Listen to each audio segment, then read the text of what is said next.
Hello everyone, welcome to Tyler Zone. I hope you all are fine and must be studying well. तो शुरू करते हैं। स्वतंत्र राज्य 18वीं सदी। प्रीवियस दो वीडियो में मैंने ये टॉपिक शुरू कर दिया था और साथ ही साथ हैदराबाद, अवध, कर्नाटक और बाकी ये सारे राज्य को कवर किया है, आप लोग देख सकते हैं। आज शुरू करेंगे मैसूर राज्य। तो सबसे पहले देख लेते हैं कि मैसूर राज्य में हम लोग को पढ़ना क्या क्या है। तो 4 आंग्ल मैसूर युद्ध होते हैं, इनके बारे में पढ़ेंगे। साथ ही साथ हैदर अली और टीपू सुल्तान, जो कि मैसूर राज्य के सबसे प्रमुख शासक थे। किसी भी युद्ध को पढ़ने के लिए कोई भी फेमस युद्ध है, जैसे कि आंग्ल मैसूर हो गया, आंग्ल मराठा हो गया, आंग्ल सिख हो गया, आंग्ल कर्नाटक हो गया, इन सब में एग्ज़ाम पॉइंट ऑफ व्यू से कैसे क्वेश्चन बनते हैं, तो इसके बारे में चलिए बात कर लेते हैं। कोई भी युद्ध में अगर क्वेश्चन आता है तो उसमें पूछा जाता है उसका कारण, किनके बीच हुआ, किस सन में हुआ, उस युद्ध के बीच में कौन सी संधि हुई, और अगर ये मॉडर्न हिस्ट्री से रिलेटेड है तो कौन सा गवर्नर जनरल था। कोई भी आप प्रीवियस ईयर क्वेश्चन पेपर उठा सकते हैं, उसमें चेकआउट करिएगा कि कैसे क्वेश्चन बनते हैं। तो शुरू करते हैं आज का पहला क्वेश्चन। तालीकोटा का युद्ध कब हुआ? इसका आंसर होगा 1565, 1565 ईस्वी में। दरअसल ये युद्ध इसलिए इम्पॉर्टेंट हो जाता है क्योंकि इसी युद्ध के बाद विजयनगर साम्राज्य का पतन हो जाता है। दक्षिण में विजयनगर साम्राज्य रहता है। इसके पतन के बाद वांडियार वंश की स्थापना होती है और वांडियार वंश के बाद ही हैदर अली और टीपू सुल्तान का शासन शुरू होता है। तो 1612 में जब विजयनगर साम्राज्य के अंतिम शासक वेंकट द्वितीय रहते हैं, तो उन्हीं के समय में वांडियार वंश की स्थापना होती है। इस वंश में, ये इम्पॉर्टेंट वंश है, याद रखिएगा, इस वंश का जो अंतिम राजा था उसका नाम था चिक्का कृष्णराज द्वितीय। पर वांडियार वंश का जो वास्तविक सत्ता थी वो इसके सेनापति देवराज और नंदराज के हाथों में थी। ठीक है, चलते हैं नेक्स्ट क्वेश्चन। हैदर अली मैसूर का वास्तविक शासक कब बना? आंसर होगा 1761, 1761 ईस्वी में। दरअसल जब देवराज वांडियार वंश का जब शासन था, देवराज जब शासन संभालता था, तो उसी दौरान 1753, 54, 57, 59 ये काफ़ी बार इन वर्षों में मराठों का आक्रमण होता है मैसूर में, जिसे देवराज रोक पाने में असफल हो जाता है। और इसी बात का फ़ायदा उठाते हुए 1761 में हैदर अली मैसूर का शासक बनता है। इस दौरान हैदर अली मैसूर सेना में ही घुड़सवार सैनिक के तौर पर नियुक्त था, और जब इसने देखा कि देवराज से शासन को संभाला नहीं जा रहा है, तो उसने सही समय का सदुपयोग करते हुए शासन को अपने हाथों में ले लिया। तो इसका आंसर हो जाएगा 1761 ईस्वी।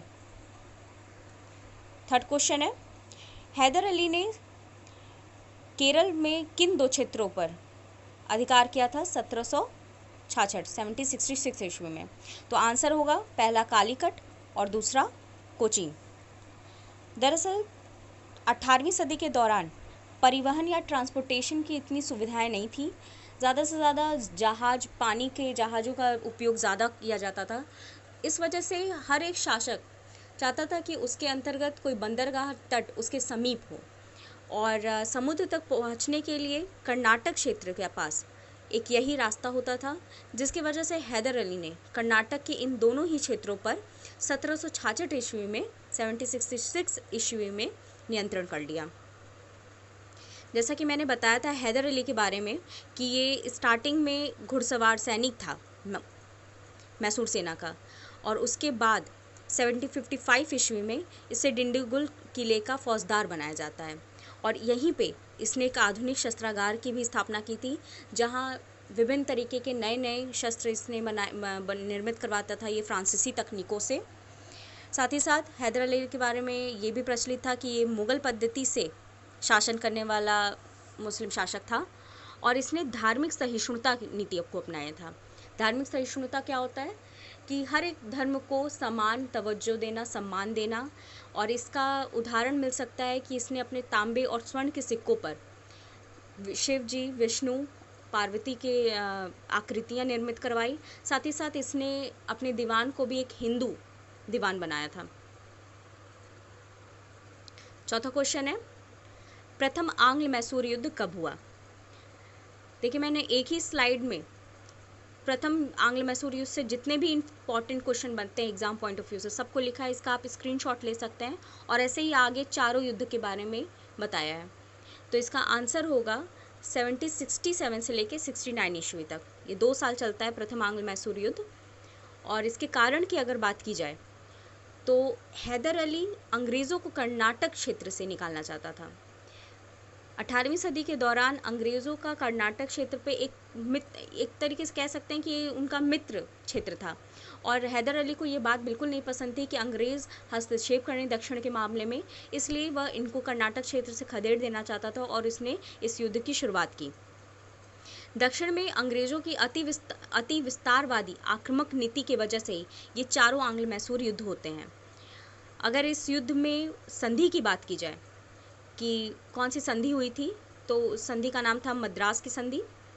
इस संधि के तहत जितने भी क्षेत्र ये एक दूसरे से प्राप्त करते हैं, इन्होंने लौटा दिया। और इस संधि के तहत ही हैदर अली की जीत होती है और अंग्रेज़ों को हार का सामना करना पड़ता है। उस समय बंगाल का गवर्नर था लॉर्ड विरलिस्ट, जिसका भारत में शासन 1767 से लेकर 69 तक था। दक्षिण में हैदर अली प्रथम शासक हुआ जिसने अंग्रेज़ों को हराया था इस युद्ध के दौरान। तो 5वां क्वेश्चन है, द्वितीय आंग्ल मैसूर युद्ध कब हुआ? इसका आंसर होगा 1780 to 84। 4 साल ये युद्ध चलता है। इस युद्ध के दौरान जो संधि थी वो मंगलौर की संधि थी। प्रथम में मद्रास की संधि हुई थी और द्वितीय की अगर बात की जाए तो मैंगलोर की संधि हुई थी। मैंगलोर की संधि 1782 ईस्वी में हुई थी। ये भी बहुत इंपॉर्टेंट हो जाता है, सारी संधियों के सन बहुत ही इंपॉर्टेंट है। इस संधि के तहत दोनों पक्षों ने युद्धबंदियों को मुक्त किया, साथ ही साथ एक दूसरे के विजित क्षेत्र जो थे उन्हें भी एक दूसरे को लौटा दिए।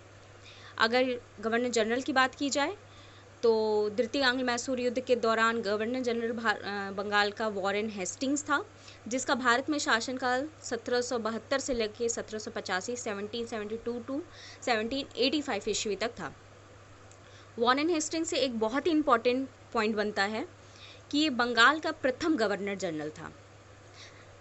1773 रेगुलेटिंग एक्ट 1773 रेगुलेटिंग एक्ट के थ्रू बंगाल में जो गवर्नर होते थे उनको बंगाल का गवर्नर जनरल बना दिया गया। और जिस तरीके से 1772 से ही वॉरेन हेस्टिंग्स ने शासन कार्यकाल संभाला था अपना, इस वजह से 1773 ईस्वी में ये प्रथम गवर्नर जनरल बंगाल का बनता है। ये सारी चीज़ें आगे जब मैं वायसराय और गवर्नर जनरल बताऊंगी तो एक साथ ही सारा लिस्ट दे दूंगी, पर चीज़ें लिंक करने के लिए आप अभी जानते रहिए ताकि ज़्यादा टाइम तक माइंड में रिटेन रहे। नेक्स्ट क्वेश्चन 6वां क्वेश्चन है, तीसरा आंग्ल मैसूर युद्ध कब हुआ? इसका आंसर होगा 1790 से 92 ईस्वी तक। इस युद्ध के दौरान श्रीरंगपट्टनम की संधि होती है 1792 ईस्वी में। और इस संधि के अंतर्गत अंग्रेज़ों की शक्ति काफ़ी बढ़ गई थी, क्योंकि मैसूर का आधा से ज़्यादा राज्य इनके क्षेत्रभूमि में आ गया था और टीपू को 3 करोड़ रुपए क्षतिपूर्ति के रूप में देना था। इसके 2 पुत्रों को भी अंग्रेज़ों ने अपने कब्ज़े में कर लिया था। साथ ही साथ मैसूर का आधा राज्य तो अंग्रेज़ों ने हड़प ही लिया था, जिसकी वजह से टीपू काफ़ी कमज़ोर पड़ जाता है। फिर भी ये कुशल शासक था और इसने अपने मृत्यु के आखिरी क्षण तक मैसूर को शक्तिशाली बनाने में कोई भी कसर नहीं छोड़ी। अगर गवर्नर जनरल की बात की जाए तो इस समय लॉर्ड कॉर्नवालिस था, जिसका शासनकाल 1786 से 1793 तक था। ये 2 बार भारत में आता है, एक इस पीरियड के दौरान और दूसरा कुछ महीनों के लिए जुलाई से अक्टूबर 1805 में। चौथा आंग्ल मैसूर युद्ध कब हुआ? तो इसका आंसर होगा 1799 ईस्वी में। तीसरे युद्ध में अपनी हार और प्रतिबंधों के बावजूद टीपू मैसूर को पुनः शक्तिशाली बनाने की कोशिश करता रहा। जिसकी वजह से चौथी बार युद्ध होता है। इस युद्ध के दौरान गवर्नर जनरल लॉर्ड वेलेस्ली था, जिसका शासनकाल 1798 से 1805 ईस्वी 1805 तक था। और इस युद्ध के दौरान कोई भी संधि नहीं होती है, क्योंकि इसी युद्ध में टीपू की मृत्यु हो जाती है, तो कोई संधि करने का कोई मतलब नहीं बनता है। और लॉर्ड वेलेस्ली के इस युद्ध में योगदान की वजह से आयरलैंड के लॉर्ड समाज ने इसको मार्क्विस की उपाधि दी थी। ठीक है, आयरलैंड उस समय इंग्लैंड, उत्तरी आयरलैंड इंग्लैंड में, आयरलैंड इंग्लैंड में ही पड़ता था। इस वजह से वहाँ के जो लॉर्ड समाज था, इसको मार्क्विस की उपाधि दिया था। इस युद्ध का परिणाम क्या होता है कि मैसूर का लगभग आधा भाग अंग्रेजों के पास चला जाता है, और जो बचा हुआ भाग था उस पर पुनः जो शुरुआती वांडियार वंश का शासन था मैसूर पर, उसी वंश के एक अल्पवयस्क शासक को अंग्रेजों ने गद्दी पर बैठा दिया। 8वां क्वेश्चन, किस गवर्नर जनरल ने 1831 में कुशासन का आरोप लगाते हुए मैसूर का प्रशासन ले लिया? तो आंसर होगा इसका लॉर्ड विलियम बेंटिंग। ठीक है, फोर्थ आंग्ल मैसूर युद्ध के बाद मैसूर के छोटे भाग पर पुनः वांडियार वंश का अल्पवयस्क कृष्णराज को शासक बनाकर गद्दी पर बैठाते हैं अंग्रेज, और 1831 में कुप्रशासन का आरोप लगाते हुए इसको अपने प्रशासन में ले लेते हैं।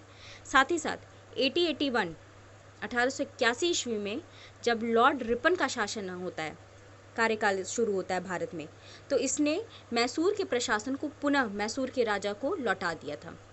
तो जो चीज़ 1831 में विलियम बेंटिंग के समय हुआ था, उसी का रिवर्स 1881 ईस्वी में लॉर्ड रिपन ने किया। 9वां क्वेश्चन, किस मैसूर शासक ने फ्रांस मैसूर की मित्रता के तौर पर श्रीरंगपट्टनम में स्वतंत्रता का वृक्ष रोपा था? इसका आंसर होगा टीपू। टीपू का शासनकाल 1782 से लेकर 1799 ईस्वी तक। 1799 में चौथे आंग्ल मैसूर युद्ध के दौरान ही इसकी मृत्यु हो जाती है, बताया मैंने अभी। दरअसल टीपू हुआ या इसका पिता हैदर अली हुआ, ये दोनों ही फ्रांसीसियों से काफ़ी प्रभावित थे, और साथ ही साथ ये दूसरे देशों में राजदूत भी भेजते थे ताकि इन्हें अंग्रेज़ों के विरुद्ध मदद मिल सके। इसी वजह से टीपू ने श्रीरंगपट्टनम, जो कि मैसूर की राजधानी होती थी, वहाँ पे इसने स्वतंत्रता का वृक्ष रोपा। साथ ही साथ जैकोबियन क्लब की स्थापना की, उसका मेंबर भी बना, सदस्य बना। फ्रांसीसियों की मदद से इसने गोदीवाड़ा डॉकयार्ड, जहाँ पे जलयान बनाया जाता है, जहाज बनाया जाता है, उसने ये शुरू किया। आधुनिक शस्त्रागार की स्थापना की। नौसेना बोर्ड, टीपू सुल्तान के समय नौसैनिक शक्ति अपने चरम सीमा पे थी, और उसी के तहत इसने नौसेना बोर्ड की भी स्थापना की फ्रांसीसियों की मदद से 1796 में। ये इम्पॉर्टेंट हो जाता है, इसे याद रखिएगा, नोट डाउन कर लीजिएगा। साथ ही साथ ये काफ़ी उद्योगों में भी बहुत इंटरेस्टेड था। ये काफ़ी तरीके के उद्योग शुरू करता था अपने राज्य क्षेत्र में, ताकि उसके राज्य में वृद्धि हो सके।